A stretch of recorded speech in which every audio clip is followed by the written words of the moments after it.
Último bloco do Tudo de Bom, são 11 horas e 39 minutos, acerta aí o seu relógio. E presta atenção, hein? A Federação do Comércio de Bens, Serviços e Turismo do Estado, a FEComércio, informa que amanhã, feriado de Corpus Christi, as lojas do centro de Maceió vão funcionar em horário especial, das 9 da manhã até as 3 da tarde, por causa da procissão que é realizada todos os anos nas principais ruas do comércio.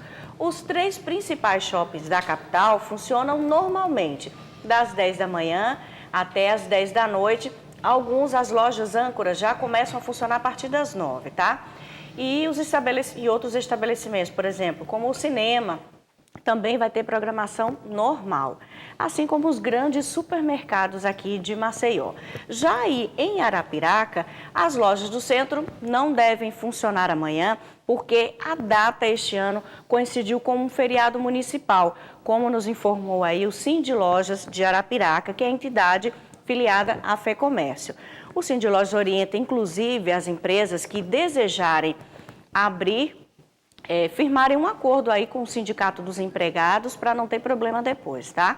E em Penedo, o comércio também deve permanecer fechado, abrindo normalmente a partir das 8 na sexta-feira. Olha só, Fabíola, basta o inverno aparecer que surgem logo as primeiras doenças, ou seja, aquelas chamadas doenças do inverno. Quais são os cuidados e como tratar, a gente fala agora. Pois é, a gente vai conversar aqui no estúdio com a Daniele Sofia da Silva, que é otorrinolaringologista. Bom dia, doutora. Bom dia. Bom dia, bem-vinda. Obrigada. O tempo já começou a mudar, tem hora que está fazendo aquele sol maravilhoso, daqui a pouco cai um pé d'água e isso prejudica principalmente quem já tem alergia, né? Com certeza. As pessoas que têm rinite e têm uma predisposição a ela, elas já sentem mais os impactos das mudanças de temperatura, as mudanças de clima, chuva. Embora isso não é específico para quem tem rinite, a população em geral ela fica suscetível ao inverno e às mudanças de temperatura. E quais são as doenças mais comuns nessa época do ano? Então, são mais comuns as doenças de vias aéreas, tanto superiores quanto as inferiores. As vias aéreas superiores, as rinites, os resfriados, as sinusites, e nas vias aéreas inferiores, a asma, bronquite e outras mais. Até porque as pessoas elas costumam ficar em locais com muita aglomeração e às vezes fechados, né? E aí o vírus corre solto, como a gente costuma falar. Quais seriam os cuidados, então, que a gente deve ter nessa época do ano? Porque é praticamente inevitável isso, né? Você não está em locais assim. Com certeza.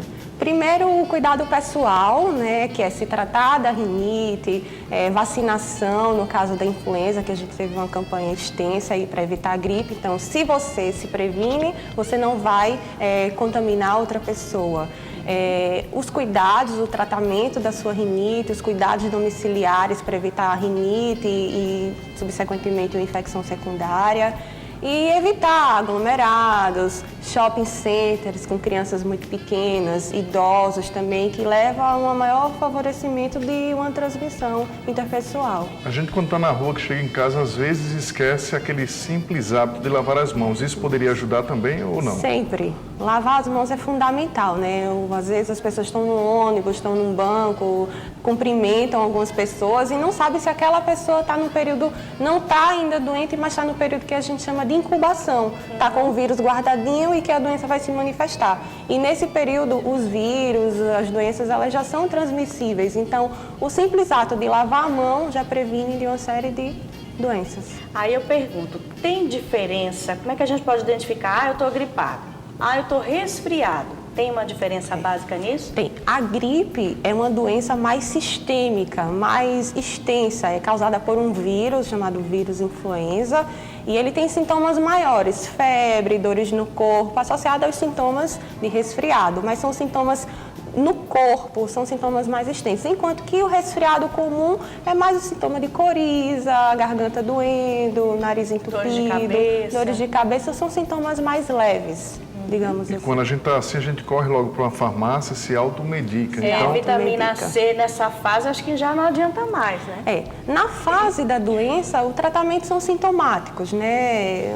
Descongestionante, importantíssima a irrigação nasal, a lavagem com soro fisiológico, é uma das coisas que a gente mais recomenda e que às vezes os pacientes menos fazem.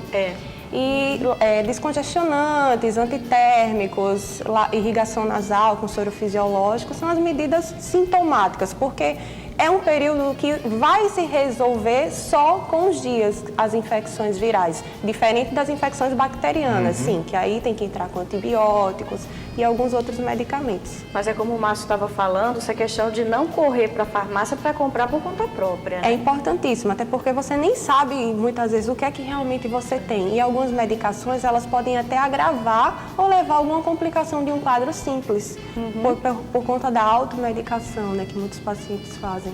para a gente encerrar, para quem tem hoje uma rinite alérgica, é hereditário? Pessoas que têm, alguém na família tem o risco também de ter desenvolver o problema ou não? Sim, existe um fator genético muito associado com a rinite alérgica, entendeu? Existe a predisposição pessoal e o ambiente também. Uma pessoa que trabalha exposta a determinadas situações, ela pode desenvolver uma rinite ocupacional, uma rinite do ambiente. Então, existe um fator genético muito importante na rinite alérgica, sem dúvida.